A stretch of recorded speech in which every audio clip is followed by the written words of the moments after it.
안녕하십니까. 제2부 가족상담의 방법에서 제7장 구조적 가족치료에 대해서 공부하도록 하겠습니다. 구조적 가족치료는 앞에서 우리가 공부했던 가족 원조의 수준에서 수준 2에 해당하는 구조, 제한, 안전에 대한 개념과 비슷합니다. 그리고 그러한 방법으로 상담에 임해야 됩니다. 자, 그러면 이 구조적 가족 치료는 이 개념이 어떻게 형성되었는지 한번 살펴볼게요. 자, 구조적 가족 치료의 형태를 한번 살펴볼게요. 앞에서 우리가 공부했던 집의 형태와 비슷합니다. 그러면 이 수준 2에 해당하는 집의 형태 안에서 살펴보면 집의 물리적 구조, 방과 실, 벽과 문, 청 이런 것들하고 가족의 상호작용 구조 안에서 하위체계, 경계선, 위계구조 이것들과 같은 맥락에서 우리가 살펴볼 수 있습니다. 구조적 가족치료의 발달 배경은 1950년대 말 미누친에 의해서 시작되었습니다. 그리고 기존의 어떤 구조에서 벗어난 새로운 구조를 만들 수 있는 기회를 줄 수 있는 치료적 방법에 관심을 가지게 되었고 미누치는 이상한 나라의 앨리스를 예를 들었습니다. 그 앨리스는 거인이 되기도 하고 난쟁이가 되기도 하고 여러분들 이상한 나라의 앨리스 동화 다 보셨죠? 그것은 앨리스가 변한 것이 아니고 앨리스를 둘러싼 환경의 변화가 앨리스를 거인이나 난쟁이로 만들었다는 것이죠. 다시 말해서 환경의 변화가 한 개인의 지각을 변화시킬 만큼 지대한 영향을 미친다는 것을 강조하였습니다. 따라서 이 미누치는 비행 청소년의 치료 과정에서 청소년의 사회적 맥락과 가족을 변화시켜야 할 필요성을 절감하게 되었고요. 그 가족을 기존의 가족 구조를 우리가 형태를 생각했던 그리고 그것을 극복할 수 있는 어떤 그 대안 이런 것들이 부족하다는 것을 알게 되면서 새롭게 그 개입 방법을 개발했습니다. 따라서 학자들 중에는 피시몬, 아폰테, 몬탈보, 로스먼 등이 구조적 가족 치료 발달에 함께 기여를 하였습니다. 구조적 가족 치료는 기존 이론을 발전시켰을 뿐만 아니라 가족에 대한 진단과 상담을 위한 명확한 지침이 되는 개념을 발전시켰습니다. 또한 이론적 우수성뿐 아니라 실용적인 면에서 탁월하여서 많은 상담사가 이 모델을 선호합니다. 또한 그 대부분의 기법들이 구체적이고 그리고 행동 중심적이라는 특징이 있습니다. 지난 시간 가족 원조의 수준 챕터에서 수준이 2, 3에 해당하는 사례를 살펴보면서 우리가 이 수준에 해당하는 사람들을 상담을 진행할 때는 가족 지도를 활용해서 상담을 진행하며 굉장히 도움을 줄 수 있다라고 설명을 하였습니다. 이 가족 지도를 활용하는 것은 체계론적 관점에서 접근을 하기 때문에 행동 패턴의 변화를 이루어낼 수 있고요. 또한 가족의 강점이나 가능성을 실현할 수 있도록 도움을 줄 수 있습니다.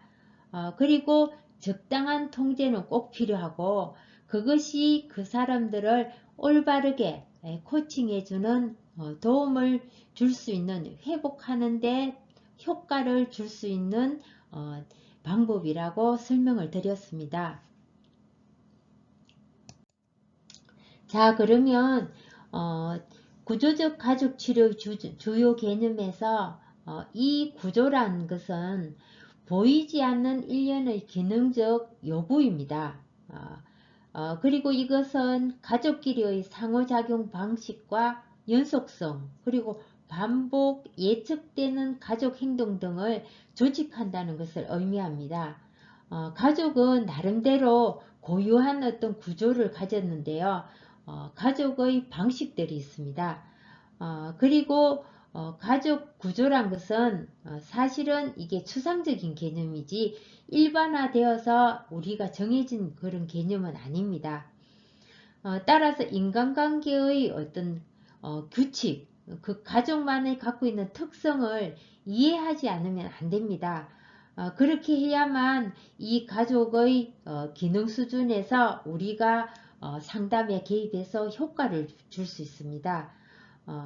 예를 들면 누가 가족 안에서 안방을 쓰느냐, 뭐 아니면 뭐 식탁에서 누가 가장 좋은 자리에 앉는가, 뭐 또 가족 연령 등 구체적인 정보로부터 뭐 인간관계 규칙, 다시 말해서 누가 지배를 하는지 아니면 누가 가족 안에서 가장 힘을 갖고 움직이는지 이런 것들이 굉장히 중요하다는 거죠. 하지만 이 가족 체계에는 굉장히 설명할 수 없는 생활 안에서 서로 복잡하게 얽혀 있기 때문에 구체적인 정보의 어떤 나열만으로는 사실은 이해하기 어렵습니다.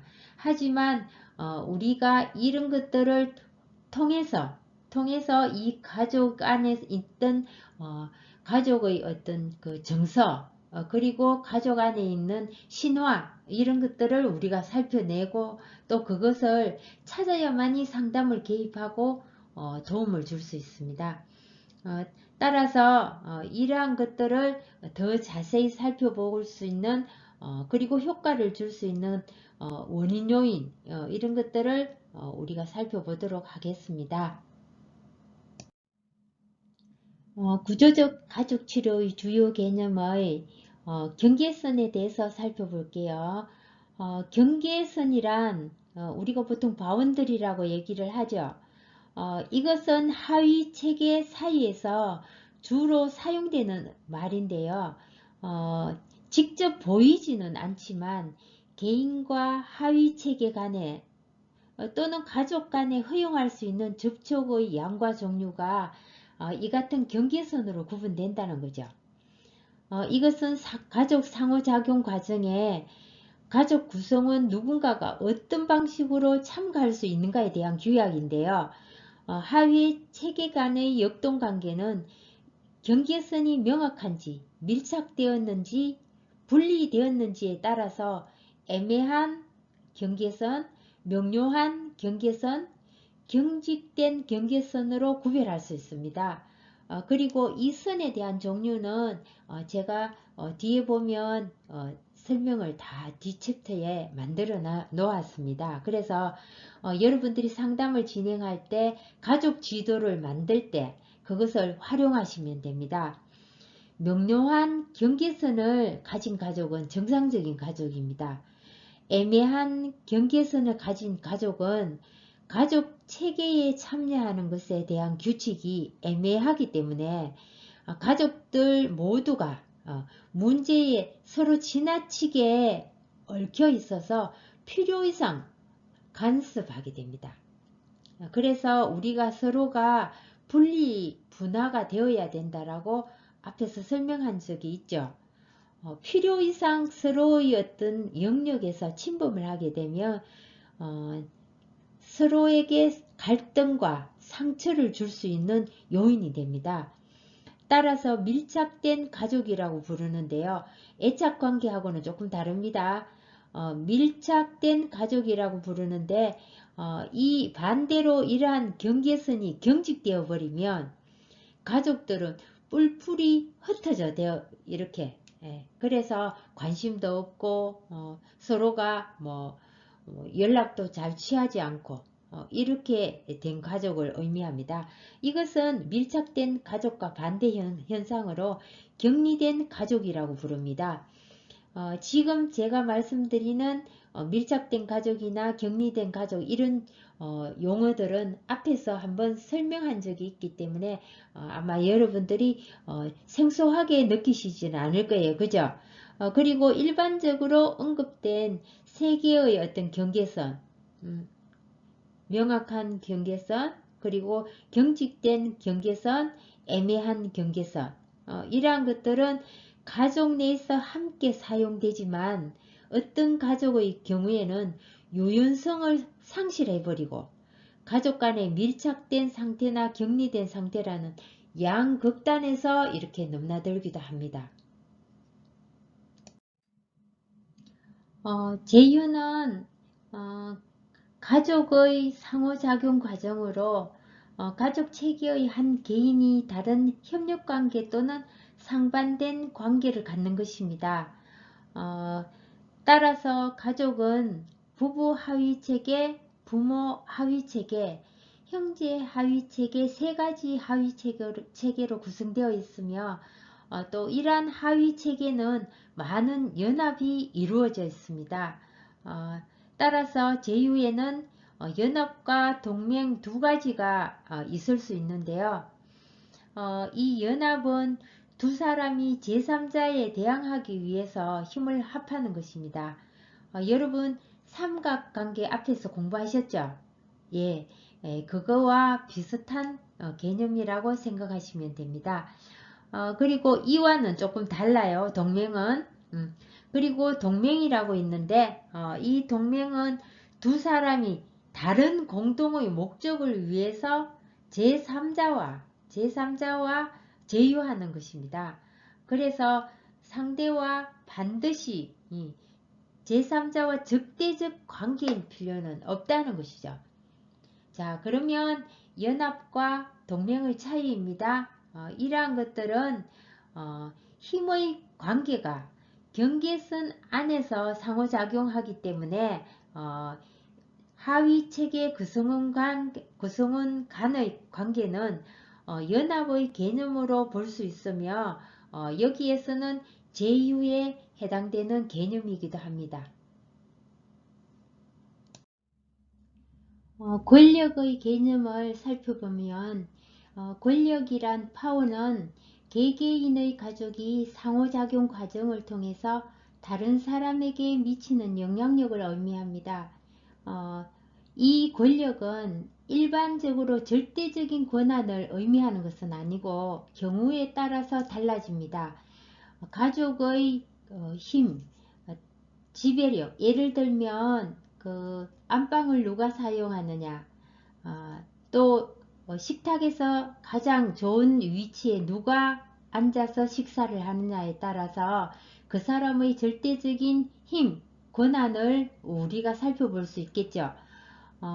따라서 이 권한은 경우에 따라서 달라질 수 있다는 의미는 부모가 예전에는 경제력이 있고 또 자녀는 아직까지 어리기 때문에 그런 모든 힘이나 지배력을 갖게 되겠지만 시간이 지나면서 부모는 노인이 되고 자녀들은 성장해서 그 자녀들이 어떤 그 경제력이나 또 권력의 힘을 갖게 됩니다. 그러면 이것은 달라지게 되겠죠.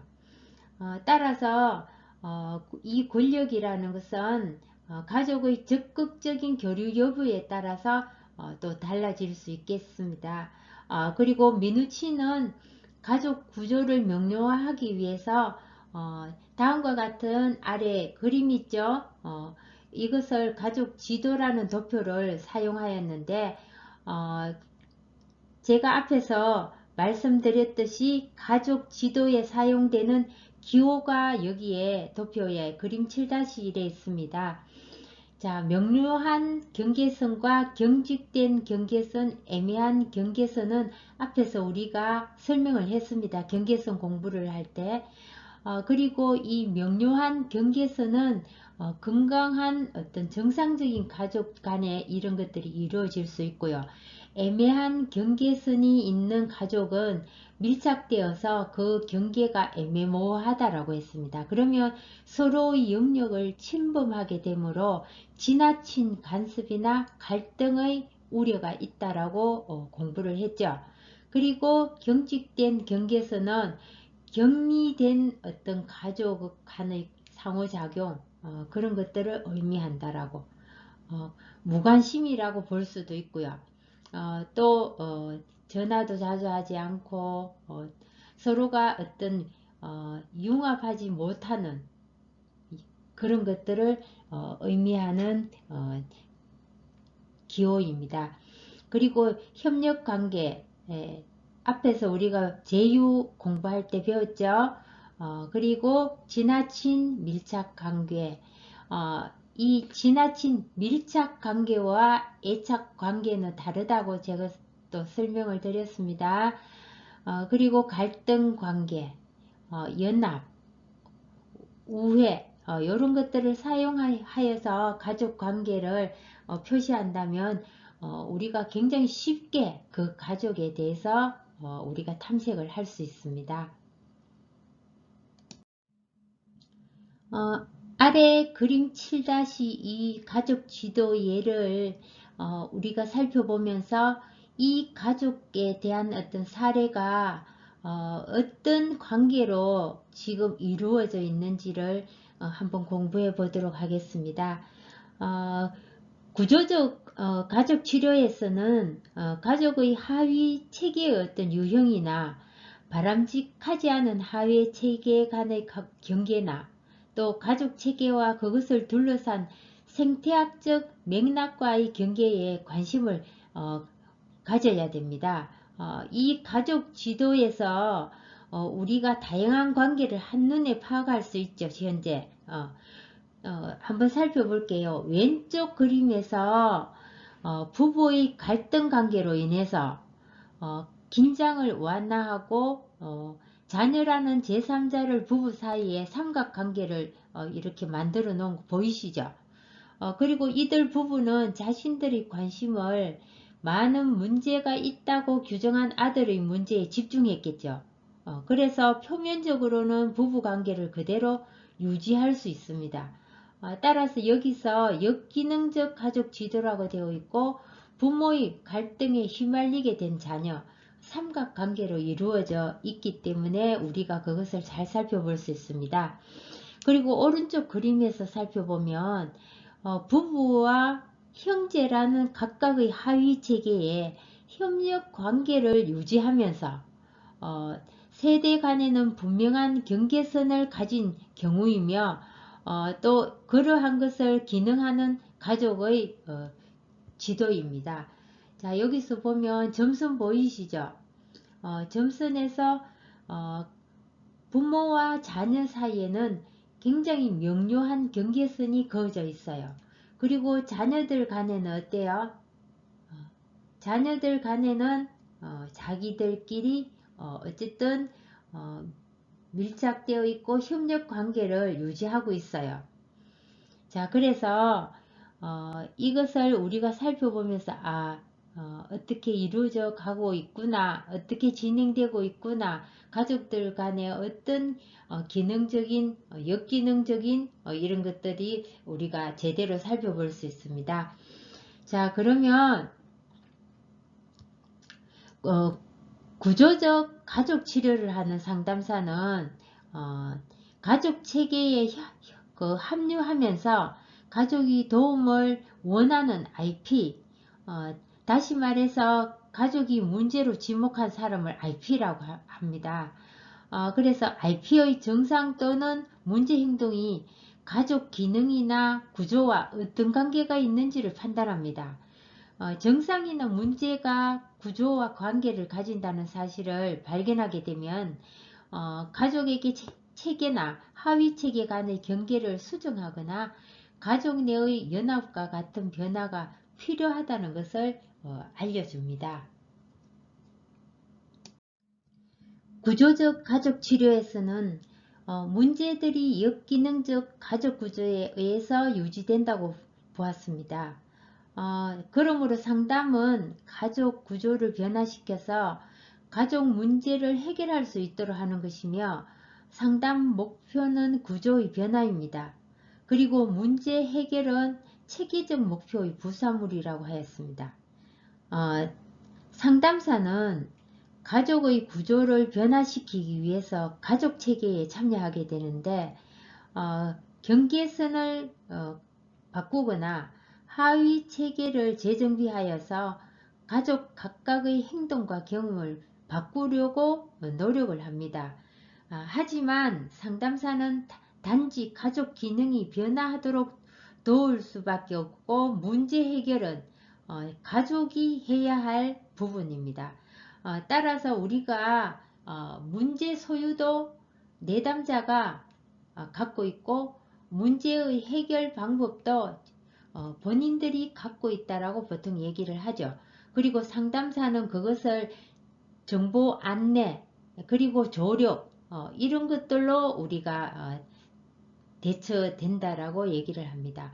물론 그것은 상담사의 전문성, 전문적인 능력이 반드시 있어야만이 그 사람들이 자신이 갖고 있는 문제나 어떤 자신이 또 해결 방법이라든가 변화되는 모습을 스스로는 그것을 찾지도 못하고 또 그것을 강점을 기능할 수 있는 부분도 역할도 제대로 하지 못합니다. 따라서 상담사는 그것을 자신이 갖고 있는 전문성과 그리고 그러한 것들을 그 내담자들에게 방법을 정보 안내하고 그리고 함께 그 방법을 하나씩 자신들이 갖고 있는 그 가족의 기능 그리고 가족의 특성 그리고 가족 신화, 가족 규칙 이런 것들을 다 탐색하여서 건강하게 회복할 수 있도록 조력하는 역할을 해야 됩니다. 따라서 이 구조적 가족 치료는 문제 행동의 변화와 향상된 가족 기능을 할 수 있도록 그렇게 역할을 상담사들이 해야 됩니다. 다시 말해서 상담사의 역할과 목표 이런 것들이 바로 조금 전에 설명했던 구조의 변화이고 그리고 체계적 목표의 부산물이라고 되어 있습니다. 따라서 가장 효율적인 방법은 문제 행동을 유지시키는 가족 유형을 바꾸고 또 효과적으로 기능하는 가족의 특징은 가족을 지지하는 지지 체계 안에서 이루어지는데 서로 가족이 지지하고 그리고 성장하도록 촉진하는 것입니다.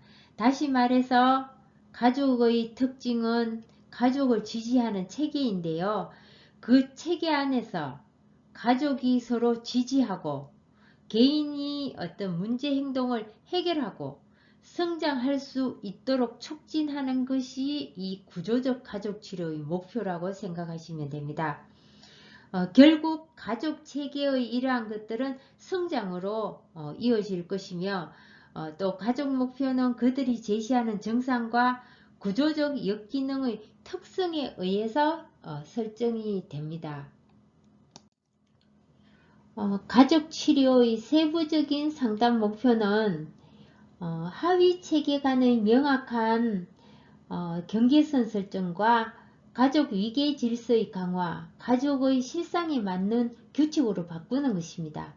새로운 어떤 구조의 출현은 가족은 물론 IP에게 변화를 주기 위해 의도된 것인데요.